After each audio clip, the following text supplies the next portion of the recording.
Um, Everybody in the Big Ten is going to play good defense. Uh, That's what stands out to me. That's why we're all here. It's why I'm here. It's why this coaching staff's here. It's why the majority of our players came here is for Big Ten football. The highest level of football. I'm excited about it. I dabbled in it last year for 3 games. It was awesome. So looking forward to 9 of them. So no disrespect to Michigan at all. I'm just excited about Big Ten play. And so with that becomes a lot of challenges. There's a lot of really good defense that's played in this league, and Michigan certainly set the standard for that for a long time. So uh, I've never competed against them. That excites me. Um, so they got a great coaching staff. They got great players, great tradition. It's something that we understand as well. So just really excited for the opportunity. What did you learn about what sets Big Ten defenses apart from what they were doing last year? Toughness, physicality. Uh, it's typically low scoring games, opposite of the Big 12, so to speak. I do think that we played some pretty good defense throughout the course of my last 15 years or whatever. But it's week in, week out. Everybody's going to have a solid physical, defense that is sound and well coached with good players. So just really excited for the opportunity, man. Coach, obviously this is the type of games that Dylan kind of came to Nebraska for. Can you kind of talk to him about what this atmosphere is going to be like? I know he's played in Memorial Stadium, but this is a big game that a lot of fans have circled on their schedule for a couple of years. He told me. I mean, he's seen it a lot more than I have. I mean, shoot, I look back at the last 2 weeks and I'm like, wow, this is incredible. So I mean, game one at Cincinnati was incredible. With our fan base and then the night game was something that I hadn't experienced here. And then you turn around, you go, oh, it's going to look like at 11 o'clock. I've been in that situation to where it's been great. It's been great, and then 11 a.m. it's hot, and it's kind of, you know what I mean? And that didn't exist here last week. So I don't know what to expect other than greatness. And I know he's looking forward to it. I know I am.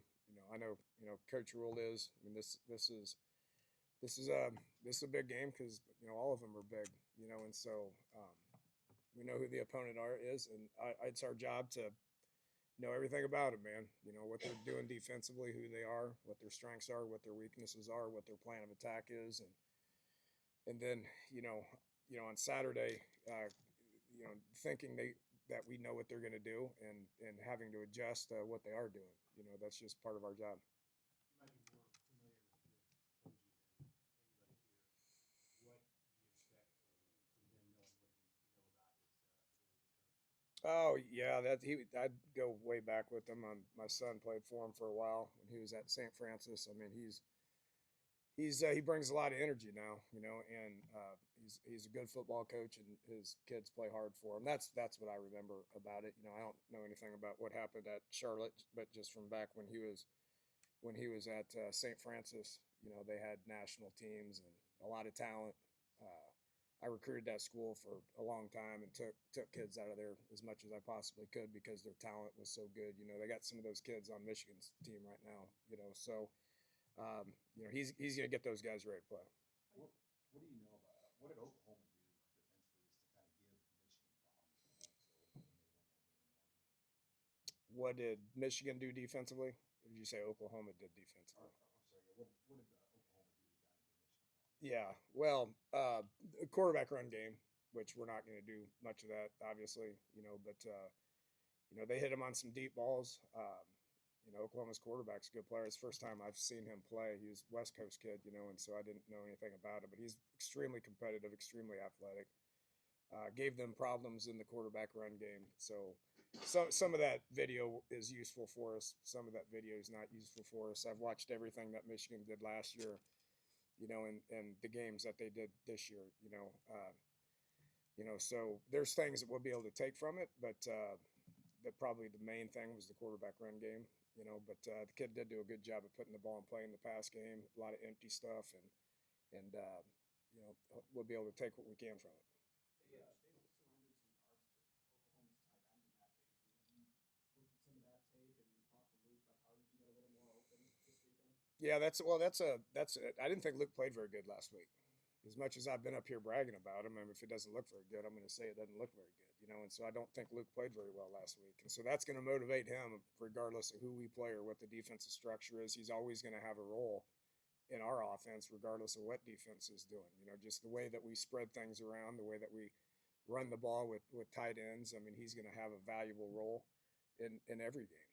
And so I know he had a big week, but he's got to get refocused, and we need a little bit more out of him. Where did he come up a little short, just without total evaluations? Well, just obviously he had the drop pass early, which I've never seen him drop a pass. Not in practice, not in a game. Bragged about him and his reliability and just always doing the right thing. Some things in the run game didn't look great for him. I'm not here trying to kill Luke. That's not the purpose of this. But he knows it. He had a good practice out there today, and he's to answer your question, he's going to be a valuable part of what we do in every game plan. You're a deep red zone offense. What do you guys need to do to kind of take that next step when you're inside the 10-yard line? Can't waste plays. That first drive where we didn't score, and I know that's a topic, and it's on Coach Rule's mind. We got to score when we're inside the 5. We do. I've talked about that since the day I got here. I showed him, the 4 Big Ten CFP teams last year were all 70 plus. That goal is 70.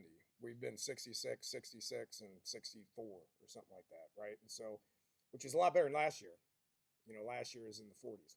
Okay, and so we have took a step in that direction. We've worked it. We got to continue to work it, but we've just wasted a couple plays down there. Like last week on 3rd and 5, the 2 receivers didn't get the check. That's just flat out unacceptable. And so we wasted that play. The play before that, we tried a pass to Dane that we've worked. We can't work it anymore. Okay, and he's just got to run that route a little bit more sudden. He got into him, the guy grabbed him, which if you get into him, the guy's going to grab you. So you got to be more sudden and get through that. So Dylan threw, I thought was a pretty good pass, but couldn't get to it. That's a wasted play. So, the other stops were later in the game. I probably would have called that a little bit differently if it would have been, our black team in there instead of our white team in there. No excuse. Everybody's got to have an opportunity to execute. They need to go in there and execute when they have that opportunity to play. Okay, but it's improved from last year. It's not what it needs to be for what our goal is. Okay, and so we just need to not waste plays and keep moving forward. I do think we were an efficient offense last week. We had 1 negative play, which was victory. I'll take that. That was the only negative play that we had the entire day. That's been something that we focused on going forward, not backwards. We 2 penalties, no turnovers. 55% critical downs, which we'd like to have a couple of those back. But for the most part, I think our offense is efficient. And as quality of play goes up, which it will in the Big Ten, then our quality of play needs to go up as well. Hey, Coach, when you're what's the challenge like coaching quarterbacks when looking at defense that shows something, the safety shows something pre-snap, and then after the snap they rotate into something different? What's the thought process of trying to coach those guys to deal with that? Yeah, it's simulated looks, simulated pressures, simulated looks. We see it all the time. There's nobody's better at it than this group that's coming in here in past situations. So, it's film study. It's personnel, it's alignments, trying to get a beat on who's lining up where and where we think they're going to end up. Very rarely does anybody just line up and play what they look like, right? So, that's not Saturday. That's your preparation from Sunday to Saturday. As far as what kind of preparation that you put in, how much film study you put in, what it looks like at practice. It was hot out there today. We got our work done, and so, Wednesday's the next step. Got meetings that we'll look at it, and then more installation stuff tomorrow. And then, Thursday it's got to be better. Friday it's got to be better to a point to where you get to the game, you're confident based on the fact that you've prepped the right way for the previous six days, And so, yeah, it's tricky. This is a pro style defense. This coordinator is elite. It's an NFL. He's an NFL caliber coach, and that's good. That's going to challenge us, and we're going to see how prepared we are on Saturday. Is the run game where you want it right now? Yeah, it's better. It's better than what I thought it was last year. I think Emmett's running extremely hard. It'd be good to get Micaiah back. Ives took a step in the right direction, and so, I mean, obviously everything starts up front, and Dylan with being able to get under center and get us into the right play. That hopefully it's better this week than it was. Just constant improvement. I think we're we need to be now, especially with Emmett running the ball as hard as he does and as versatile as he is. There's always room for improvement.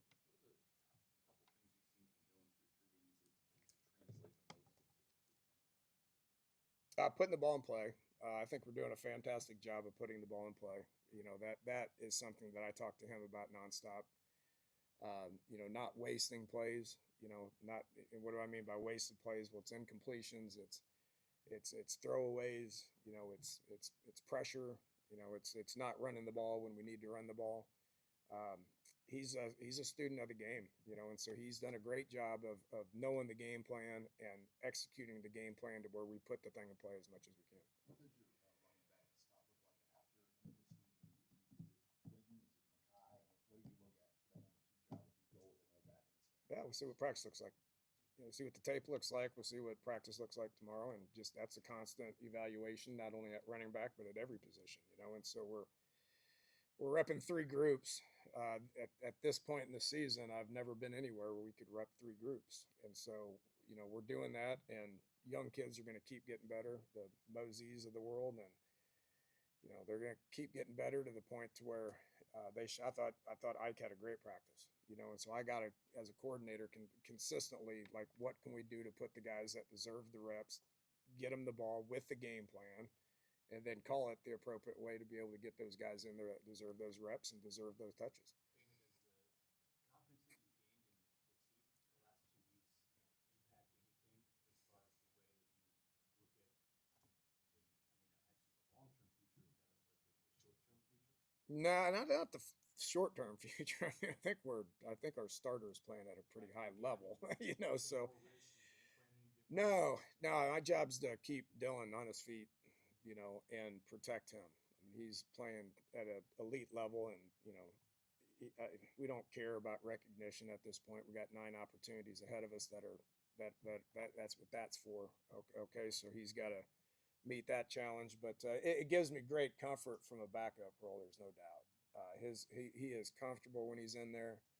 Obviously it makes the room good, and he's took those reps and he just keeps getting better. I didn't know what it was going to look like on game day, and geez, I mean, it looked better. It looked better Saturday than it did the previous Saturday, and so he's calm. He's communicating well. His completion percentage is high. He can do some things with his feet, which, in practice out there, he would do that, but I'm like, it ain't real. Just try to throw the ball somewhere, because I don't know if that's real or not. We're not going to know until it's live. And yeah, he's done a good job with his feet, and I think that brings a different element to that position. You mentioned Ike practicing well.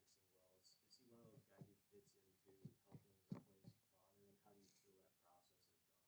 Yeah, it does. Because Wood brought so much to the table from backing up Jacory, giving us good solid reps at receiver, but that physicality that he brought, 1 with the ball in his hands, 2 with how he ran routes. You can say, well, receivers don't run with physicality. Well, they can run through things, and he did a phenomenal job of that. And then obviously the blocking element to it. And, that's something that we're doing with Ike a little bit, Carter Nelson as well. But, Ike's the one that's made that jump. I think he'll continue to make that jump. Thank y'all.